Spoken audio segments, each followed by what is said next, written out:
وَلَقَدْ يَسَّرْنَا الْقُرْآنَ لِلذِّكْرِ فَهَلْ مِن مُّدَّكِرٍ۔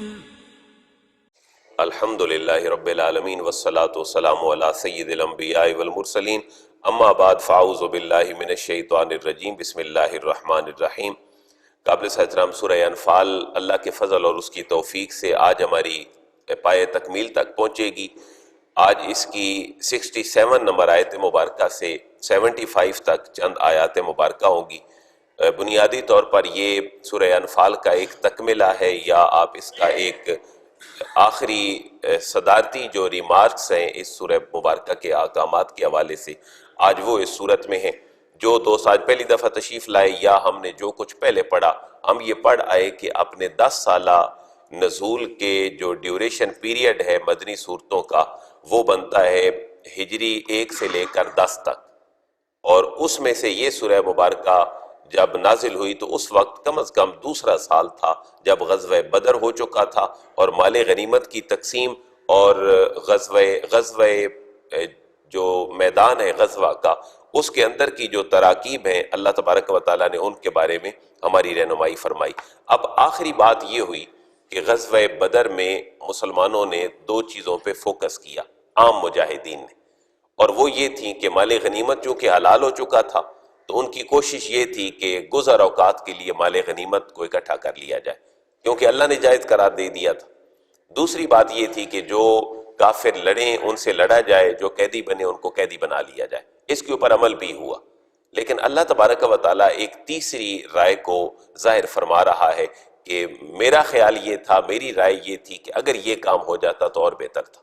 یعنی 2 کام تو مسلمانوں نے کر لیے، مال غنیمت بھی لے لیا جب دشمن بھاگ گیا، ان کے 70 بندے واصل جہنم بھی ہو گئے، اور قیدی بھی بنا لیے گئے 70 کے قریب۔ اب جو 70 قیدی بنے ان کی رہائی بھی فدیہ کے ساتھ ہوئی، اور جو ان میں سے کوئی ٹیکنیکل ایجوکیشن جانتے تھے انہوں نے مسلمانوں کے بچوں کو ٹیکنیکل ایجوکیشن سکھا دی، کو تیراکی، کو گھوڑ سواری، جو بھی بنتا تھا، کیونکہ روایات ہمیں ملتی ہیں کہ حضرت صدیق اکبر نے عرض کیا حضور ان قیدیوں کو جو بدر کے میدان میں ہمارے پاس آئے ہیں ہم ان کو فدیہ لے کر چھوڑ دیتے ہیں، اور ہمارے بچوں کو پڑھا دیں، ہم ان کو فارغ کر دیتے ہیں۔ حضرت عمر رضی اللہ تعالیٰ عنہ کا فرمان تھا کہ جو قیدی بن کر آئے ہیں وہ ہمارے رشتہ دار ہیں، اور ہمارا جو رشتہ دار ہے حضور آپ اس کو ہمارے حوالے کر دیں، تاکہ ہم مثال قائم کریں کہ ہم اپنے ہی رشتہ دار کو اللہ کے حکم کے ساتھ قتل کر دیتے۔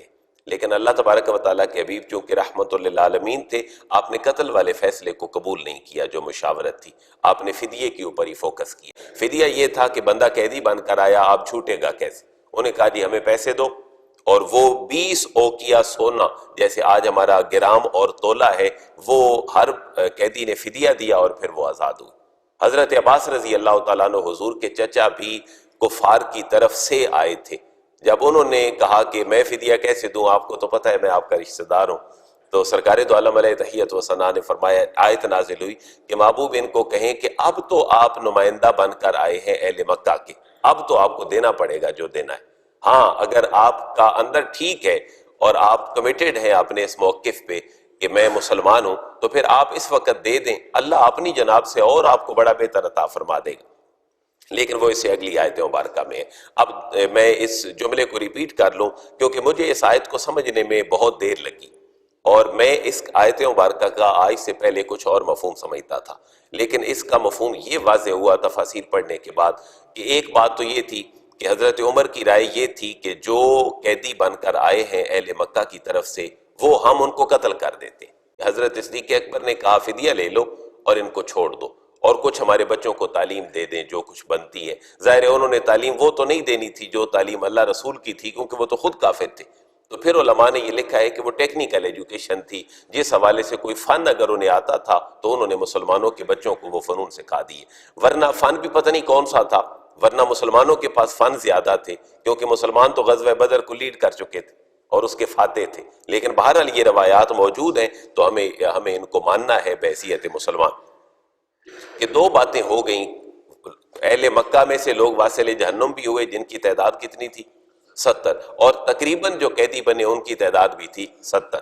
اللہ اپنے نبی کو فرما رہا ہے محبوب ان کا قیدی بن کر آپ کے پاس آنا اور آپ لوگوں کا مال غنیمت بھی لینا، اس سے بہتر ایک اور مسئلہ بھی تھا اگر آپ وہ کر لیتے تو۔ وہ کیا تھا محبوب؟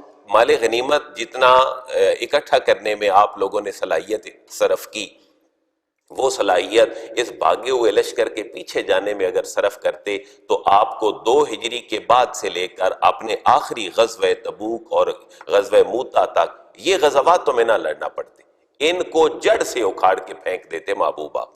جو آئے تھے 950، یہی تو بعد میں بڑھتے گئے اور ان کے حامی بھی بڑھتے گئے۔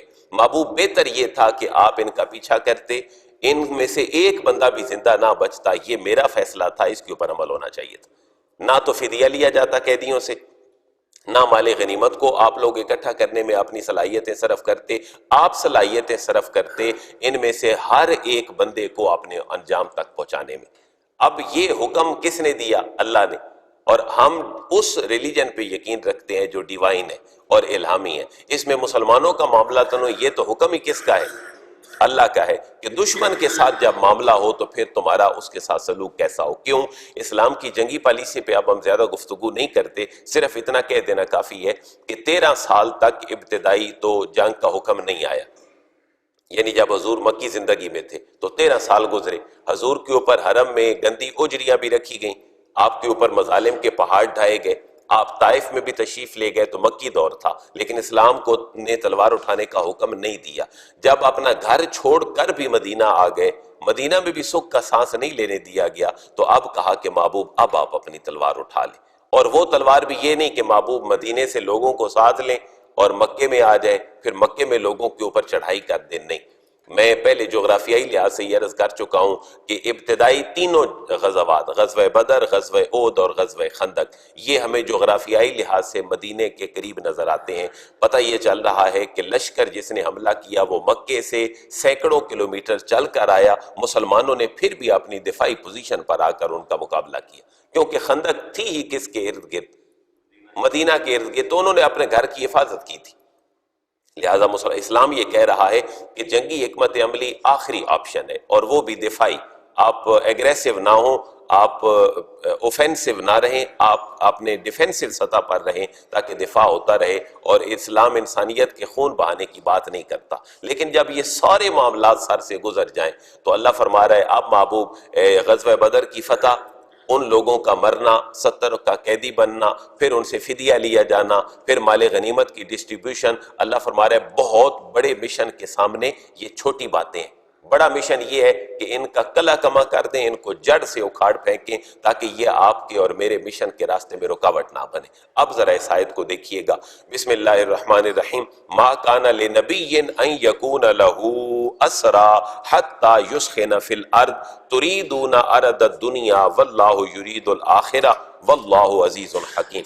بڑا آسان مفہوم ترجمہ ہے۔ ما کان لنبی، ما نہیں، کانا ہے، لنبی نبی صلی اللہ علیہ وسلم کے لیے، نبی کے لیے مناسب نہیں ہے ان یکون لہو، ان کا معنی کہ یکون ہو لہو، اس کے پاس اسرا قیدی۔ نبی کے شایان شان یہ معاملہ نہیں ہے کہ اس کے پاس لوگ قیدی بن کر آئیں۔ حتی یسخن فی الارض، اس سے کمپیریٹیولی بہتر کیا ہے؟ حتی یسخن، یہاں تک کہ وہ خون بہا دے، غلبہ حاصل کر لے، دشمن کو کمزور کر دے، فی الارض، زمین میں۔ اور اس کی کمزوری کب ہو سکتی ہے؟ مال غنیمت کے ساتھ کمزوری، ان کا بھاگنا، یہ ان کی چھوٹی کمزوری ہے۔ ان کا قیدی بن کر آنا اور پھر فدیہ دینا، یہ بھی ان کی چھوٹی کمزوری ہے۔ ان کی بڑی کمزوری یہ ہے کہ ان کو بالکل اپاہج کر دیا جائے، ان کا نام و نشان ہی مٹا دیا جائے۔ نبی کے لیے یہ مناسب نہیں کہ ہوں اس کے پاس جنگی قیدی۔ اب تھوڑا سا سٹاپ کر کے اگلا جملہ پڑھیں، حتی یسخن فی الارض۔ جنگی قیدی مناسب نہیں ہے ان کے پاس ہونا، بلکہ ہونا یہ چاہیے کہ زمین کے اندر وہ مکمل غلبہ حاصل کر لیں۔ اور مکمل غلبہ کب ہے؟ جب ان کا کلا کما کر دیں تاکہ آپ کے راستے میں آئندہ کوئی رکاوٹ نہ بنے۔ اب دوسرا آپشن، مال غنیمت تو لے لیا کیونکہ اللہ نے جائز قرار دیا، لیکن اللہ اس پہ اپنی رائے یہ فرما رہا ہے، تریدون عرض الدنیا واللہ یرید الآخرہ۔ تریدون، تم ارادہ رکھتے ہو، عرض الدنیا، دنیا کی عزت کا، دنیا کے مال کا، دنیا کے متاع کا، یعنی مال غنیمت کا، واللہ یرید الآخرہ، اللہ تبارک و تعالیٰ جو ہے وہ تمہارے لیے آخرت کا سامان سوچ رہا ہے۔ تم مال غنیمت کی حصول کی خواہش بھی رکھتے ہو کیونکہ اللہ نے اس کو جائز جو قرار دے دیا ہے، لیکن اللہ چاہتا ہے کہ اللہ تمہارے لیے آخرت کا سامان فرمائے۔ واللہ عزیز حکیم، اور اللہ تبارک و تعالی عزیز غالب ہے اور حکیم حکمت والا ہے۔ اب صحابہ کرام کا جو یہ رویہ تھا یہ سارے صحابہ کا نہیں تھا، یہ بڑے بڑے جو جلیل القدر صحابہ تھے، حضرت عمر رضی اللہ تعالیٰ عنہ کی رائے بھی تو کیا تھی کہ حضور ان قیدیوں کو بھی ان کے سر تن سے جدا کر دیے جائیں، لیکن معاملہ یہ ہوا کہ چھوڑ دیا گیا، فدیہ لیا گیا۔ اب یہ فیصلہ رسول اللہ کا تھا، صحابہ کرام کا بھی تھا، لیکن اللہ ایک اور رائے کو بہت بہتر پسند فرما رہا تھا۔ اب اللہ اس آیت میں یہ فرما رہا ہے کہ اگر اللہ تبارک و تعالیٰ اجتہادی خطا کو معاف کرنے کا وعدہ نہ کر چکا ہوتا، اجتہادی خطا یہ ہے کہ ہر بندہ اللہ کی رضا کے لیے مینٹلی ایفرٹس کے ساتھ دین کو سمجھتا ہے، لیکن ظاہر ہے دونوں میں سے ٹھیک تو ایک نہیں ہونا ہے۔ امام اعظم ابو حنیفہ کی رائے بھی ہے انٹرپریٹیشن میں قرآن کی، سنت کی، امام شافعی کی بھی، امام مالک کی بھی، لیکن ایک کے ٹھیک ہونے کے ساتھ دوسرے کا غلط ہونا ہم نہیں کہتے، بلکہ ہم کیا کہتے ہیں یہ ان کی مینٹلی ایفرٹس تھیں، انہوں نے ایسے سمجھا۔ اب اللہ کے حبیب نے صحیح حدیث مبارکہ میں یہ فرمایا کہ جو بندہ اجتہاد کرتا ہے، مینٹلی ایفرٹ کے ساتھ کام کرتا ہے قرآن سنت اور حدیث میں، اب وہ دو کام کر رہا ہے۔ ایک کام یہ ہے کہ وہ محنت کر رہا ہے، دوسرا کام یہ ہے کہ وہ منزل پہ پہنچ رہا ہے۔ اگر وہ منزل پہ ٹھیک پہنچا، یعنی وہ مسئلہ اخذ کر لیا جو اللہ کی رضا تھی، اس کے لیے دو ثواب ہیں۔ لیکن ایک بندے نے مینٹلی ایفرٹس کی، قرآن و سنت کو سمجھا، لوگوں کے سامنے مسئلہ بھی نکال کر رکھا، لیکن اس کا منشا جو نکلا وہ اللہ کی رضا کے مطابق نہیں ہے، لیکن ان کو یہ سمجھ آئی تو اس کے لیے ایک ثواب ہے۔ یہ ترمذی کی حدیث مبارکہ ہے، لیکن ہم دونوں میں سے غلط کسی کو نہیں کہہ سکتے۔ میں آپ کا ذہن کھولنے کے لیے ایک اور مثال دے دوں۔ حضرت آدم علیہ السلام کو جو شجر ممنوعہ کے قریب جانا تھا، ہم اس کو غلطی نہیں کہہ سکتے کیونکہ نبی معصوم ہے۔ ہم کیا کہتے ہیں یہ ان کا اجتہادی معاملہ تھا، جو اللہ نے کہا وہ کچھ اور تھا، جو انہوں نے سمجھا وہ کچھ اور تھا۔ اور پھر آگے چلتے آئے تو صحابہ کرام کے درمیان جنگیں ہوئیں، حضرت اما عائشہ حضرت علی المرتضیٰ کے درمیان جنگ ہوئی، حضرت علی المرتضیٰ جناب امیر معاویہ کے درمیان جنگ ہوئی، اور سینکڑوں صحابہ کرام شہید ہوئے۔ غلط کون تھا، ٹھیک کون تھا؟ اب یہاں پر بھی اہل سنت کا اعتدال والا موقف یہ ہے کہ وہ دونوں حق پہ تھے، لیکن ایک کی رائے دوسرے سے زیادہ بہتر تھی۔ کیوں کہ حضرت علی المرتضیٰ کو حضور نے کیا فرمایا؟ آنا مدینۃ العلم والی بابوہا، اور اما عائشہ کے بارے میں پوری سورہ نور اللہ نے نازل فرمائی، اور حضور کے ہمہ وقت ساتھ نہیں، بلکہ حدیث مبارکہ میں ہمیں یہ روایات ملتی ہیں کہ حضور فرماتے ہیں کہ عائشہ میرے ساتھ ہوتی تھی تو میرے اوپر اللہ وحی نازل فرما دیتا، اور 2210 حدیثیں اما عائشہ سے مروی ہیں، اور حضور نے یہ بھی فرمایا خذوا نصف دینکم عن الحمیرہ، حمیرہ حضور پیار سے کہتے تھے اما عائشہ کو، اپنی بیوی کو، تو ان کو حضور نے فرمایا نصف دین جو ہے، آدھا دین وہ حمیرہ سے سیکھ لو۔ آپ کس کو غلط کہیں گے، حضرت علی المرتضیٰ کو یا حضرت اما عائشہ کو؟ جنگ جمل میں جب حضرت اما عائشہ اونٹ پہ سوار تھیں، اور پھر حضرت علی نے فرمایا کہ ان کی کونچیں کاٹ دو ان اونٹنی کی، تاکہ لیڈر جب غائب ہوگا تو یہ مسلمانوں کے درمیان جو خون خرابہ ہے یہ تھوڑا سا کم ہو جائے گا۔ حضرت امیر معاویہ اور حضرت علی المرتضیٰ کے درمیان آپ کس کو غلط کہیں گے؟ من یرد اللہ بہ خیرا یفقہہ فی الدین، اللہ جس کے ساتھ بھلائی کا ارادہ کرتا ہے اس کو دین کی سمجھ دیتا ہے۔ اس کے راوی حضرت امیر معاویہ ہیں۔ حضرت امیر معاویہ وہ شخصیت ہیں جن سے حضرت امام بخاری نے بھی حدیثیں لی ہیں، امام مسلم نے بھی حدیثیں لی ہیں، امام اعظم ابو حنیفہ، امام شافعی، امام مالک، امام احمد بن حنبل، انہوں نے حضرت امیر معاویہ کو برا نہیں کہا، لیکن جنگ ہوئی حضرت امیر معاویہ اور علی المرتضیٰ کے درمیان۔ تو اہل سنت کا موقف یہ ہے کہ دونوں ٹھیک تھے، لیکن ایک زیادہ ٹھیک تھا، جو زیادہ ٹھیک تھا وہ علی المرتضیٰ تھے۔ حضرت امیر معاویہ اور حضرت علی المرتضیٰ میں جو جنگ صفین ہوئی، حضرت علی زیادہ حق پہ تھے۔ اما عائشہ اور حضرت علی میں بھی دونوں زیادہ حق میں سے کون تھا؟ حضرت علی دونوں میں سے حق میں تھے۔ تو یہ کہتے ہیں اجتہادی معاملہ۔ اجتہاد یہ ہے کہ آپ دین میں غور و فکر کرتے ہیں، اللہ نے آپ کو منصب دیا ہے دین کا، ورنہ یہ نہ ہو کہ ہر بندہ اپنی سینس میں قرآن کھول کے پڑھے اور کہے میں اس سے یہ سمجھا ہوں تو یہ ٹھیک ہے۔ نہیں، جو رسوخ رکھتے ہیں علم میں، جو علم میں بڑے پختہ ہیں، وہ یہ معاملہ کر سکتے ہیں۔ اب یہ فیصلہ کس کا تھا؟ کہ غزوہ بدر میں لوگ قیدی بنے، قیدیوں سے فدیہ لیا جائے، یہ حضور کا بھی اجتہاد تھا، صحابہ کرام کا بھی اجتہاد تھا۔ اللہ کیا فرما رہے ہیں؟ لولا کتاب من اللہ سبق لمسکم فیما اخذتم عذاب عظیم۔ اگر اللہ اجتہادی خطا کو معاف کرنے کا فیصلہ نہ کر چکا ہوتا آدم علیہ السلام سے لے کر آج تک، تو پھر اے مسلمانوں غزوہ بدر میں تمہارا مال غنیمت اکٹھا کرنا اور لوگوں کو قیدی بنانا، ان سے پھر فدیہ لینا، ان کو پھر چھوڑ دینا تمہارے لیے باعث عذاب بن سکتا تھا۔ لیکن اللہ فیصلہ کچھ کر چکا تھا لوگوں سے درگزر کا اور معافی کا، اس لیے تمام مسلمانوں سے معافی کا اعلان کیا گیا۔ لولا کتاب، لو کا معنی اگر، لا نا کتاب، حکم الہی ہوتا من اللہ، اللہ کی طرف سے، سابق کا جو گزر چکا، یعنی اللہ فیصلہ کر چکا کہ لوگوں کی اجتہادی خطا کو معاف کر دینا ہے، تو لمسکم، تو ضرور تمہیں آ کر مس کرتا، فی ما، اس معاملے میں، اخذتم، جو تم نے پکڑ رکھا تھا، جو تم نے فیصلہ کر لیا تھا، عذاب عظیم، سخت عذاب۔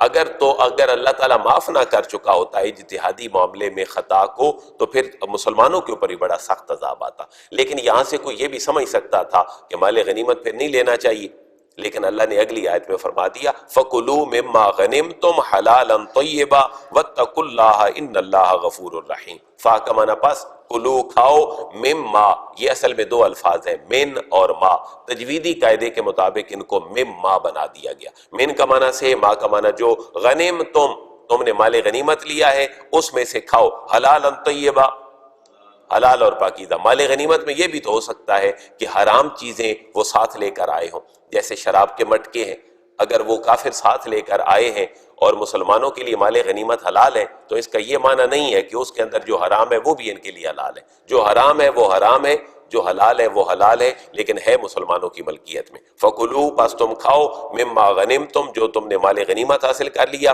حلالا طیبا، حلال اور پاکیزہ، واتقوا اللہ، اور اللہ سے ڈرتے رہو، ان اللہ غفور الرحیم، بے شک اللہ تبارک و تعالیٰ بہت بخشنے والا اور بہت رحم فرمانے والا ہے۔ اب یہ جو آخری ہمارا رکوع ہے، تقریباً یہ 70 نمبر آیت سے 75 تک 5 آیتیں ہیں، ان کا پہلے کچھ شان نزول تھوڑا سا دیکھ لیں کہ جب قیدی بن کر لوگ آئے تو حضرت عباس اور حضور کے رشتہ داروں میں سے بھی لوگ قیدی تھے۔ ظاہر ہے یہ جو مسلمان مدینے میں لڑ رہے تھے، جو غزوہ بدر میں 313 تھے، یہ سارے اہل مکہ کے رشتہ دار تھے۔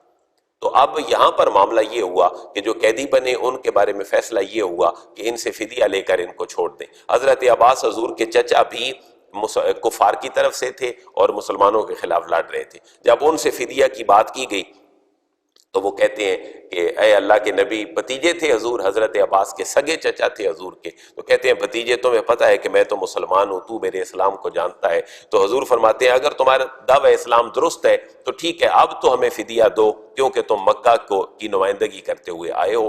اگر اللہ نے چاہا کہ واقعی تم مسلمان ہو اور تمہارے دل میں بالکل صفائی ہے تو پھر اللہ اس مال کے بدلے تمہیں بہت زیادہ مال اور عطا فرما دے گا۔ تو حضرت عباس کہتے ہیں میرے پاس تو پیسے ہی کوئی نہیں ہے بھتیجے۔ تو حضور نے فرمایا، یہ بات لکھی ہے امام قرطبی نے، حضرت عباس کہتے ہیں بھتیجے میرے پاس تو پیسے ہی کوئی نہیں ہے، میں کہاں سے دوں؟ تو حضور فرماتے ہیں وہی عربی عبارت، فَأَيْنَ الْمَالُ الَّذِي دَفَنْتَهُ أَنْتَ وَأُمَّ الْفَضْلِ، میرے چچا عباس اور میری پھوپھی ام فضل، ان آپ دونوں نے جو خزانہ اپنے گھر میں چھپایا ہوا ہے اس کا کیا بنے گا؟ یہ حضور نے نگاہ نبوت سے بتا دیا۔ اور پھر اس وقت حضرت عباس یہ کہتے ہیں، امام قرطبی کا ہی جملہ ہے، یا رسول اللہ انی لعالم انک رسول اللہ۔ حضرت عباس کہتے ہیں بھتیجے مجھے اب یہ زیادہ نشانیاں ملنے لگ گئی ہیں کہ تم واقعی اللہ کے نبی ہو، کیونکہ اس مال کو جو دفن ہے میرے صحن میں، اس کو تو میں اور میری بیوی تمہاری چچی کے علاوہ جانتے ہی کوئی نہیں۔ اب پھر حضرت عباس کی دل کی دنیا جو ہے وہ بدلتی ہے، اور حضور فرماتے ہیں اگر تم کمٹ کر رہے ہو چچا کہ تمہارے گھر میں مال ہے جو میں کہہ رہا ہوں، تو پھر تم نے اپنا فدیہ باقی لوگوں سے ڈبل دینا ہے۔ اب باقی لوگوں نے 20 اوقیہ سونا دیا اور حضرت عباس نے 40 اوقیہ سونا دے کر اپنی آزادی کی، اور پھر حضور نے فرمایا جو لوگ فدیہ نہیں دے سکتے ان کا فدیہ بھی آپ نے دینا ہے۔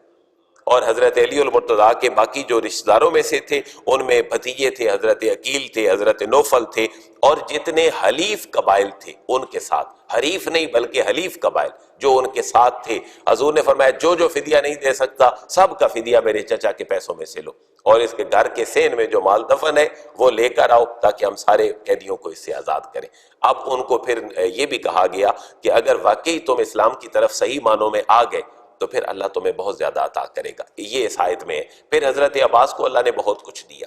جب سود کی حرمت کا حکم آیا خطبہ حجۃ الوداع میں تو حضور نے حضرت عباس کا ہاتھ پکڑ کر کہا کہ یہ میرے چچا ہیں، جن لوگوں نے ان کے پیسے دینے ہیں سود کے، وہ سود نہ دیں، کیپیٹل اماؤنٹ جو ہے وہ میرے چچا کو واپس کر دیں. میں اس بات کا آغاز بھی اپنے گھر سے کرتا ہوں، لیکن حضرت عباس کے بارے میں روایات ہیں کہ حضرت عباس کہتے ہیں کہ میرے بھتیجے نے تو میرا سود معاف کیا ہے، میں اصل کیپیٹل بھی اسلام کی محبت میں ان سارے لوگوں کو معاف کرتا ہوں. اور پھر حضرت عباس کے نام پہ ہی 500 سے زیادہ سال تک اللہ نے مسلمانوں کو حکمرانی دی.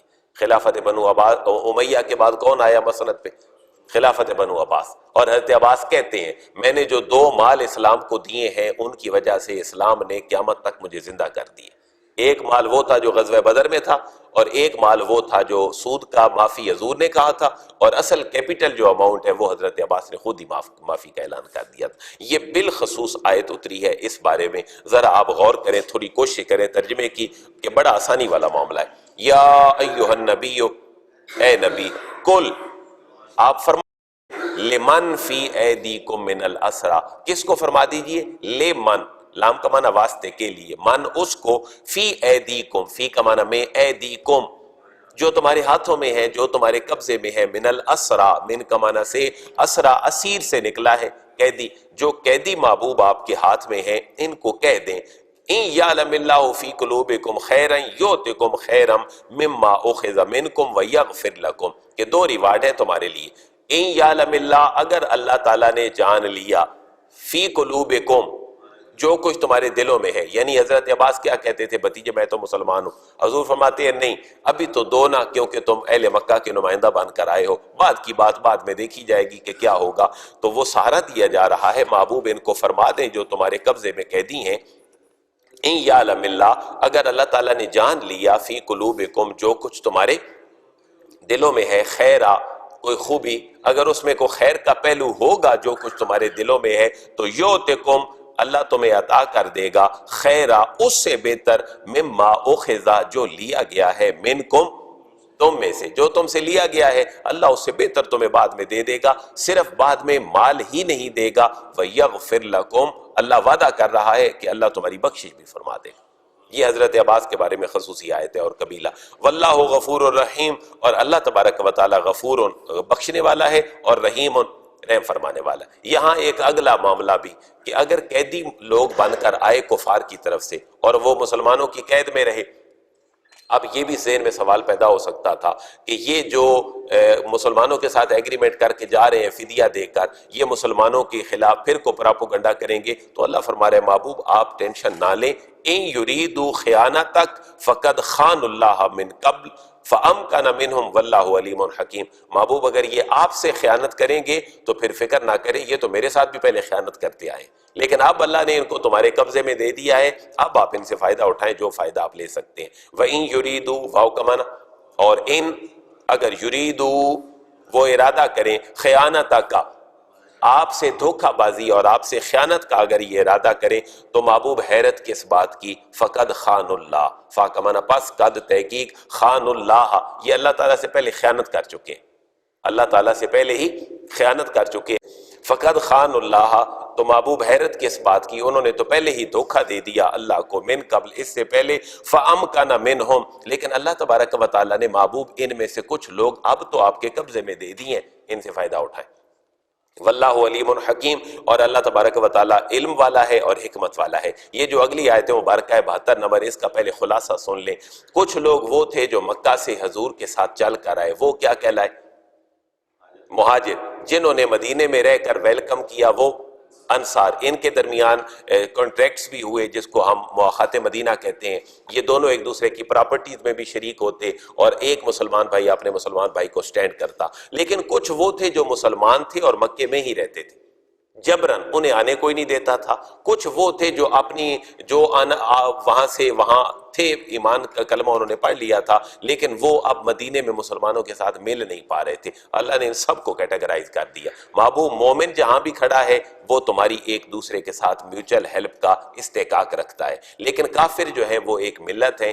آپ معاملہ ان کے ساتھ ذرا سوچ سمجھ کے فرمائیں۔ ان الذین آمنوا وہاجروا وجاہدوا باموالہم وانفسہم فی سبیل اللہ، یہ پہلا گروہ ہے۔ والذین آووا ونصروا اولئک بعضهم اولیاء بعض، یہ تیسرا گروہ ہے۔ تیسرا والذین آمنوا ولم یہاجروا ما لکم من ولایتہم من شیء حتی یہاجروا، چوتھا گروہ وَإِنِ اسْتَنْصَرُوكُمْ فِي الدِّينِ فَعَلَيْكُمُ النَّصْرُ إِلَّا عَلَىٰ قَوْمٍ بَيْنَكُمْ وَبَيْنَهُمْ مِيثَاقٌ وَاللَّهُ بِمَا تَعْمَلُونَ بَصِيرٌ۔ ترجمے میں بات مزید واضح ہو جائے گی۔ ان بے شک الذین جو لوگ آمنوا ایمان لائے، وہاجروا اور ہجرت کی، وجاہدوا اور جہاد کیا، باموالہم اپنے مالوں سے، وانفسہم اور اپنی جانوں سے، فی سبیل اللہ اللہ کے راستے میں، یہ پہلا گروہ ہے۔ اور یہ کون ہے؟ مہاجرین ہے۔ ان کے کتنے احسانات ہیں؟ آمنو ایمان بھی لائے، وہاجروا ہجرت بھی کی، وجاہدوا جہاد بھی کیا، باموالہم مال بھی دیے، وانفسہم اور اپنی جانیں بھی دیں اللہ کے راستے میں، پہلا گروہ مہاجرین کا۔ اور والذین آووا، اور واو کا معنی اور، الذین جن لوگوں نے آووا پناہ دی، ونصروا اور مدد کی ان آنے والوں کی، یہ دونوں کون ہیں؟ اولئک بعضهم اولیاء بعض، اولئک یہ دونوں گروہ، بعضهم ان میں سے بعض، اولیاء بعض یہ دوسرے کے دوست ہیں، یہ دوست ایک دوسرے کے ولی ہیں۔ یعنی اللہ کہنا یہ چاہتا ہے کہ ان کی اتنی بڑی محبت تھی کہ یہ تو پراپرٹی میں بھی مرنے کے بعد دوسرے کو حصہ دے جاتے تھے۔ یہاں ایک مزے کی بات اور ہوئی، وہ یہ تھی کہ حضور نے جن دو مسلمانوں کے درمیان مواخاتی معاہدہ کروایا تھا، وہ اپنی پراپرٹیز بھی مرنے کے بعد ان کو دے جاتے تھے۔ اللہ فرما رہا ہے نہیں، اب مسلمانوں پہ وقت تھوڑا سا غلبے کا آ چکا ہے، اب تم ایسا نہ کرو، اپنی خونی رشتہ داروں کو دیا کرو۔ تو سورہ انفال کی آخری آیت مبارکہ سابقہ حکم کی کینسلیشن کے اوپر ہے کہ مواخات محبوب آپ نے ان کے اندر کیا، اور ہم پچھلے درس میں پڑھ آئے کہ تمہارے دلوں کے اندر محبت نہیں تھی، الفت نہیں تھی، کس نے ڈالی؟ اللہ نے ڈالی۔ اللہ فرما رہے اتنی بڑی الفت میرے نبی کے اس معاہدے کے بعد تمہارے دلوں میں آ گئی کہ تم اپنے خونی رشتہ داروں کو بھول بیٹھے ہو، نہیں، ان کا بھی خیال کرو۔ اب یہ مسلمان سٹینڈ کر گئے ہیں، اب تم ان کا بھی خیال کرو، کیونکہ اصل پراپرٹی کا استحقاق تمہاری وراثت کا وہ تو تمہارے خونی رشتہ داروں کا ہے۔ والذین آمنوا ولم یہاجروا، والذین اور جو لوگ آمنوا ایمان لے آئے، ولم یہاجروا اور ہجرت نہیں کی، مالکم من ولایتہم من شیء تو محبوب مالکم نہیں ہے تمہارے لیے، من ولایتہم ان کی وراثت میں سے، ان کی ولایت میں سے، اور ان کے اوپر اتھارٹی میں سے کوئی چیز بھی، حتی یہاجروا یہاں تک کہ وہ ہجرت کرے۔ محبوب وہ اپنا کام خود جانے، کیونکہ ہجرت بہت بڑی چیز تھی، ہجرت سے بڑا اسلام میں کوئی کام نہیں تھا۔ حضور نے فرمایا یہ مہاجر اتنے خوش نصیب ہیں کہ اب قیامت تک اس ہجرت مدینہ کے بعد کوئی ہجرت نہیں۔ تو پھر صحابہ کرام نے عرض کیا حضور جو بعد میں آنے والے لوگ ہیں یا جو ہم ہیں جو دار اسلام میں آئے ہیں وہ ہجرت کا ثواب کیسے لیں گے؟ تو دیکھیں اللہ کے نبی کی شان کیا ہے۔ آپ نے فرمایا جس نے ہجرت مدینہ کا فائدہ نہیں لیا یا ہجرت مدینہ کے امبریلا اور ٹائٹل کے نیچے نہیں آیا، وہ اللہ تعالیٰ کی منع کی ہوئی چیزوں سے ہجرت کر کے اللہ تعالیٰ کے احکامات کی طرف آ جائے، اللہ پھر بھی ہجرت کا ثواب دے گا۔ یعنی مہاجر وہ ہے جو اپنے نفس کے خلاف جہاد کرتا ہے اور اللہ کی منع کی ہوئی چیزوں کو چھوڑتا ہے، یہ بھی مہاجر ہے۔ اگر کوئی ہجرت مدینہ کا ثواب نہیں لے سکا تو یہ ثواب وہ لے لے، اللہ ہجرت جتنا ہی اس کو ثواب عطا فرما دے گا۔ حتی یہاجروا یہاں تک کہ وہ ہجرت کریں۔ وَإِنِ اسْتَنْصَرُوكُمْ فِي الدِّينِ فَعَلَيْكُمُ النَّصْرُ إِلَّا عَلَىٰ قَوْمٍ بَيْنَكُمْ وَبَيْنَهُمْ مِيثَاقٌ۔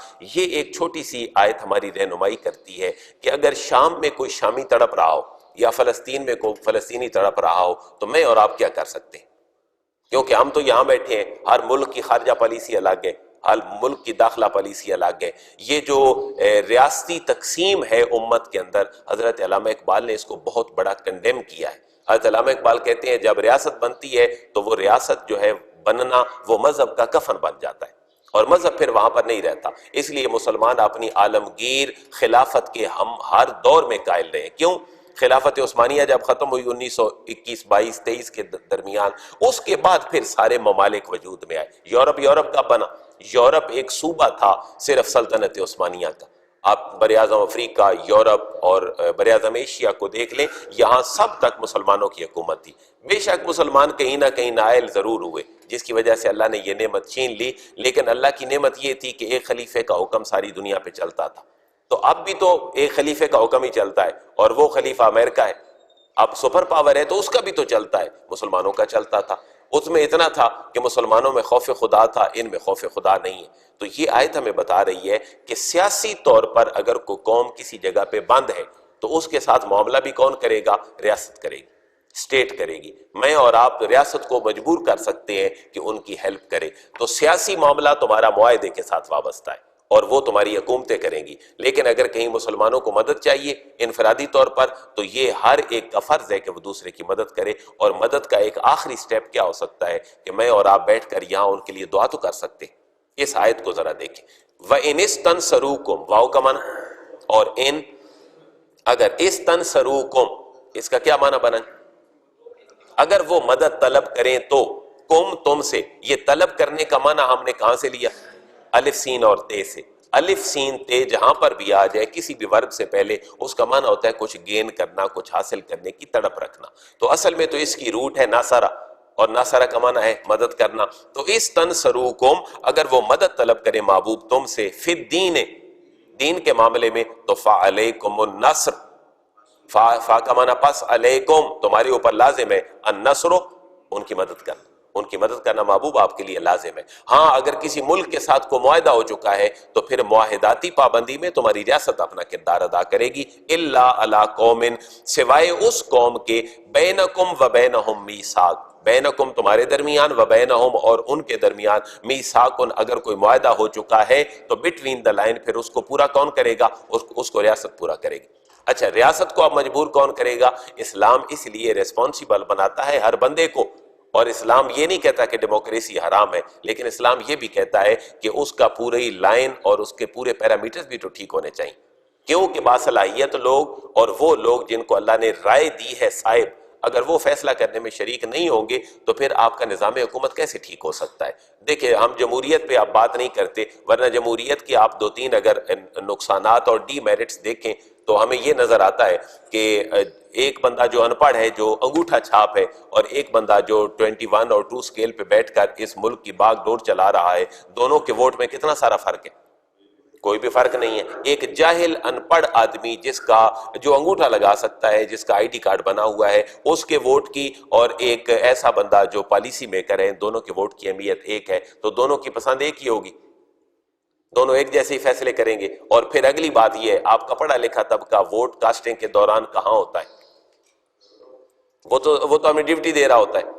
آپ کے پریزائڈنگ، آپ کے آر او سے لے کر آپ کے پریزائڈنگ آفیسر تک نیچے چلتے چلتے لاکھوں لوگ آپ کے ڈیوٹی کے اوپر ہوتے ہیں، اور وہ کون لوگ ہیں؟ وہ پڑھے لکھے لوگ ہیں۔ اور وہ کہاں سے ہوتے ہیں؟ آپ کے گزٹڈ جتنے بھی ہیں، کسی بھی شعبے سے ان کا تعلق ہو، وہ واپڈا سے ہوں، کہیں پولیس سے ہوں، کہیں فوج سے ہوں، کہیں کالجز سے ہوں، جہاں بھی ہوں، کم از کم ان کا آخری سٹیج کیا ہے کہ وہ پریزائڈنگ آفیسر ہوتے ہیں۔ تو پڑھے لکھے لوگ تو وہاں ہیں، حکومت نے ان کے ووٹ کاسٹ کرنے کا طریقہ بنایا ہے، اور وہ یہ ہے کہ 25 ایک دن 20 دن پہلے وہ باقاعدہ سے ووٹ اپنا کاسٹ کر سکتے ہیں، لیکن اتنی دکھ درد کون رکھتا ہے کہ یہ اپنا ووٹ پہلے کاسٹ کر کے ان کو بھیج دے؟ ایک دن کے الیکشن میں 3 دن کی ڈیوٹی، 24 گھنٹے کی، رات دن کی بنیاد پر، سامان کلیکٹ کرنے سے لے کر جمع کروانے تک، پھر پورے کا پورا وہ سسٹم چلانے تک، وہاں تو انسان ویسے ہی پاگل ہو چکا ہوتا ہے۔ اور انسان کیونکہ پریکٹس نہیں ہوتی، میں خود یہ 2 دفعہ ڈیوٹی کر چکا ہوں، اور یہ 3 دن جو ہے یہ مشکل ترین دن ہوتے ہیں، اپنی سروس بھی بچانی ہوتی ہے اور ووٹوں کا صحیح جو نتیجہ ہے وہ بھی وہاں تک پہنچانا ہوتا ہے۔ تو اب یہاں پر بھی ہمارے سامنے یہ بات ہے، اسلام پہلے دن سے کہہ رہا ہے نظام انتخاب سے لے کر، طریقہ انتخاب سے لے کر اس کے آخری پورشن تک لوگوں کو ٹھیک طریقے سے آپ بھیج دو تاکہ تمہاری ریاست کا معاملہ ٹھیک ہو جائے۔ نااہل بھیجو گے تو نااہل ہی فیصلے ہوں گے تمہارے لیے۔ ایک حدیث مبارکہ میں نے شیئر کی چند دن پہلے، حضور نے فرمایا جب معاملات حکومت تمہاری عورتوں کے سپرد ہو جائے اور تمہارے رؤساء خائن ہو جائے تو پھر زمین کا اوپر والا حصہ تمہارے لیے بہتر نہیں ہے، پھر زمین کا نیچے والا حصہ تمہارے لیے بہتر ہے۔ یہ بالکل ایگزیکٹ ٹھیک حدیث مبارکہ ہے، میں نے آپ لوگوں کے ساتھ شیئر کی ہے۔ اب اس حدیث پہ بھی ہم زیادہ نہیں آتے، آپ دونوں مفہوم سوچیں۔ اگر عورت تمہاری سربراہ بن جائے اور تمہارے جو حکمران ہیں وہ خائن ہو جائیں تو پھر زمین والا اوپر والا ایسا تمہارے لیے بہتر نہیں ہے۔ کیوں بھائی؟ عورت کی حکمرانی کا اسلام قائل کیوں نہیں ہے؟ کیونکہ اسلام عورت سے جو کام لینا چاہتا ہے وہ حکمرانوں کی تعلیم و تربیت ہے جو بچوں کی شکل میں ان کی گود کے اندر ہے۔ فرض کر لیں ایک عورت جاب کرتی ہے، سربراہ حکومت ہے، بچے کون پالے گا؟ یہ اصل اسلام کی ٹیکنیک یہ ہے۔ لوگ کہتے ہیں نا کہ اسلام عورتوں کو حقوق نہیں دیتا، اسلام کہتا ہے تم اتنی بڑی پالیسی میکر ہو، تمہارا اتنا بڑا کردار ہے اسلامی معاشرے میں کہ تمہارے جیسا کردار اور کوئی ادا کر ہی نہیں سکتا۔ کیوں؟ اگر عورت اپنی گھر گھرستی، اپنی گود کی تربیت بچوں کی نہیں کرے گی تو کون کرے گا؟ ان کو صلاح الدین ایوبی کون بنائے گا؟ ان کو محمد بن قاسم کون بنائے گا؟ ایمانداری سے بتائیں، رینٹڈ پیڈ عورتیں اور ڈے کیئر سینٹر میں پلنے والے بچے اور اپنی ماں کی گود میں پلنے والے بچے اور فیڈر سے دودھ پینے والے بچے اور الیکٹروجین پینے والے بچے اور ماں کی چھاتی سے گرمائش لے کر دودھ پینے والے، کیا دونوں برابر ہو سکتے ہیں؟ اپنی فزیکلی فٹنس میں، اپنی مینٹلی فٹنس میں اور اپنی تعلیم و تربیت میں نہیں ہو سکتے۔ اس لیے اسلام کہہ رہا ہے جب عورت اپنے معاملات چھوڑ کر کسی اور طرف چلی جائے اور تمہارے جو رئیس ہیں وہ خائن ہو جائے، پھر زمین والا اوپر والا ایسا نہیں، نیچے والا ایسا تمہارے لیے بہتر ہے۔ اور عورت اگر گھر میں بیٹھی ہے، وہ تیار کر رہی ہے معاشرے کے بہترین افراد اور تمہارے رئیس پھر ٹھیک ہے، تو پھر تمہارے لیے زمین کا اوپر والا ایسا بہتر ہے۔ اس لیے ہمیں غور کرنی چاہیے اور تصویر کا ایک رخ نہیں دونوں رخ دیکھنے چاہیے۔ آپ عورتوں کو آزادی دے کر کیا کریں گے؟ پھر یا تو یہ ہو کہ بچے بھی مرد پیدا کریں، تو پھر یہ ہو کہ مرد سارے گھر کے کام چلائیں، عورتیں سارے باہر کے کام چلائیں، تو یہ بھی پھر ہو جائے گا کہ چلیں کسی نظام کے مطابق تو دنیا چل رہی ہے۔ عورت وہ کام کرے جو اس کے سافٹ ویئر ہے، جو اس کی ایلیجیبلٹی ہے، جو اس کا کرائیٹیریا ہے، اگر اس سے بڑھ کے چلے گی تو معاملہ بڑا خراب ہو جائے گا۔ والذین کفروا بعضهم اولیاء بعض، یہ ہے کہ امریکہ ہو، روس ہو یا کوئی اور ملک ہو، والذین کفروا جو بھی کفر اختیار کر کے بیٹھے ہیں، بعضهم اولیاء بعض، یہ ایک دوسرے کے دوست ہیں، یہ تمہارے دوست نہیں ہیں، یہ ایک دوسرے کے آپس میں دوست ہیں۔ اور میں اگلی بات بالکل اپنا خلاصہ اور نچوڑ آپ کے سامنے رکھ دوں، جو میں بات پہلے کہتا ہوں، آپ اگر جہاد کے لیے تلوار نہیں اٹھائیں گے، آپ اپنی صلاحیتوں کو یوٹیلائز نہیں کریں گے تو لوگ آپ کے خلاف تلوار اٹھائیں گے، اپنی ساری صلاحیتیں تمہارے خلاف استعمال کریں گے۔ یہ اللہ کہہ رہا ہے الا تفعلوه تکن فتنة فی الارض وفساد کبیر۔ اس آیت کو لکھ کر گلے میں ڈالیں، الا تفعلوه، اگر تم اللہ کے دیے ہوئے احکامات پہ عمل نہیں کرو گے، الا یہ اصل میں تھا ان لا، لیکن گرامیٹیکلی تجویدی نقطہ نگاہ سے یہ بن گیا الا تفعلوه، اگر تم یہ اللہ کے احکامات نہیں مانو گے تو تکن فتنة فی الارض، تکن ہو جائے گا، فتنہ فی الارض، زمین میں فتنہ ہو جائے گا، وفساد کبیر، اور بہت بڑا فساد ہو جائے گا۔ مجھے بتائیں نا آج شام میں کیا ہو رہا ہے؟ کیا یہ فتنہ نہیں ہے؟ آپ کے آل سعود کا جو کردار ہے، آپ پوری دنیا میں شاید ان کی تو 100 سالہ پلاننگ آٹومین امپائر کے زوال کے بعد مصطفیٰ کمال اتاترک سے آج تک وہ پائے تکمیل تک پہنچ چکی ہے۔ ان کے یہ شاید 100 سالہ پلاننگ تھی کہ آل سعود سے کام لینے، اور میں یہ دکھ سے بات کر رہا ہوں، کسی کے اختلاف سے بات نہیں کر رہا، کیونکہ ہمارے نمائندہ اسلام کے تو کون ہے؟ آل سعود ہے۔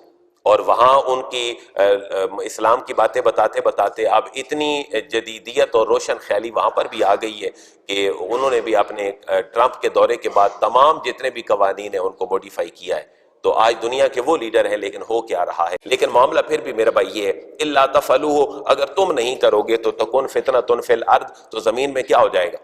فتنہ ہو جائے گا، وفساد کبیر، بہت بڑا فساد۔ اور آج میرے بھائی فساد ہو چکا ہے۔ اب آخری بات، یہ اختتامی خطبہ، آخری بات، بھائی جن لوگوں نے گھر چھوڑے، مکہ مدینہ آئے، حضور کے ساتھ مال دیا، جان دی، اپنا وقت دیا، صلاحیتیں دیں، اب اللہ ان کو اپریشیٹ کہہ رہا ہے۔ جیسے ایک بہت بڑی نشست ہوتی ہے اور ایک صدارتی خطبہ آخر میں دیا جاتا ہے اور صدر صاحب کھڑے ہو کر یہ کہتے ہیں کہ جی میں شکریہ ادا کرتا ہوں، یہ سارے میرے پروجیکٹ میں میرے ساتھ رہے اور میں اپریشیٹ کر رہا ہوں۔ اللہ بھی دیکھیں کیسے فرما رہا ہے والذین آمنوا وہاجروا وجاہدوا فی سبیل اللہ والذین آووا ونصروا اولئک هم المؤمنون حقا لہم مغفرۃ ورزق کریم۔ واو کا معنی اور الذین، جو لوگ آمنوا ایمان لائے، وہاجروا اور ہجرت کی، وجاہدوا اور جہاد کیا، فی سبیل اللہ اللہ کے راستے میں، والذین اور وہ لوگ آووا جنہوں نے پناہ دی یعنی جو انصار بنے، ونصروا اور مدد کی مسلمانوں کی، اولئکا یہی وہ لوگ ہیں، ہم المؤمنون حقا جو حقیقت میں مسلمان ہیں، کہ گھر چھوڑنے والوں نے بھی انتہا کر لی، ان کو سٹینڈ کرنے والوں نے بھی انتہا کر دی۔ اللہ فرما رہے ہیں یہ سارے مومن ہیں۔ صدارتی خطبے کو ذرا ذہن میں رکھیں، کہ وہ تھینکس کہا جا رہا ہے، ان کو اپریشیٹ کیا جا رہا ہے، اور یہ واقعی مومن ہے۔ لہم مغفرۃ ورزق کریم، لہم مغفرۃ، ان کی بخشش بھی ہے، ورزق کریم، اور ان کی باعزت روزی بھی ہے، یعنی پروموشنز کا اعلان ہو رہا ہے۔ تم آئے تھے، تم نے بہت بہتر کردار ادا کیا، اب تمہارے لیے پروموشن ہے۔ اللہ آخرت میں بخشش کا وعدہ فرما رہا ہے اور دنیا میں رزق کریم کا وعدہ فرما رہا ہے۔ اور والذین آمنوا من بعد وہاجروا وجاہدوا معکم فاولئک منکم۔ دیکھیں اسلام کتنا نفسیاتی تھوڑا سا نیچے آ کے سوچتا ہے کہ ان کی تو اپریسیشن ہو گئی جو سامنے بیٹھے ہیں، جو بعد میں اس طرح کا ٹائٹل لینا چاہے وہ کیا کریں۔ ان کے لیے کہا والذین آمنوا، جو لوگ ایمان لائے، من بعد، اس کے بعد جو لوگ ایمان لائے، وہاجروا، اور انہوں نے ہجرت بھی کی، وجاہدوا، اور جہاد بھی کیا، معکم، تمہارے ساتھ مل کر، فاولئک منکم، وہ بھی تم ہی میں سے، وہ بھی تم ہی میں سے، انہیں بھی ایسے ہی ملے گا معاملہ۔ یعنی پریزیڈنٹ یہ کہہ رہے ہیں کہ اب آپ لوگوں نے تو اپنا کام کر دیا، ہماری کمپنی میں جو بھی آئے گا بہتر کردار ادا کرے گا، ہم اس کو ایسے ہی اپریشیٹ کرتے رہیں، یہ صرف تمہارے لیے نہیں ہے۔ لیکن آخری بات وہ کہ جب سورہ انفال کی آخری آیت نازل ہوئی، اس سے پہلے کیا تھا کہ مواخاتی بھائی ایک دوسرے کو وراثت میں حصہ دیتے تھے۔ دنیا میں تو حضور کا حکم تھا کہ سٹینڈ کرو، لیکن مرنے کے بعد بھی اپنی پراپرٹی سارے مواخاتی بھائی کو دی اور چلے گئے اس راستے پر۔ اللہ فرما رہے وَأُولُو الْأَرْحَامِ بَعْضُهُمْ أَوْلَىٰ بِبَعْضٍ، اب ایسا نہ کیا کرو، اب تمہاری محبتیں اللہ نے دیکھ لی ہیں، تم واقعی سچے اور کھرے لوگ تھے، تم نے تو کسی چیز کی پرواہ نہیں کی، صرف اللہ کے حکم کی پرواہ کی ہے۔ اب پراپرٹیز اپنے اصل خونی رشتہ داروں کو دے کر جایا کرو، ان کو نہ دیا کرو، کیونکہ اب یہ سٹینڈ کر گئے۔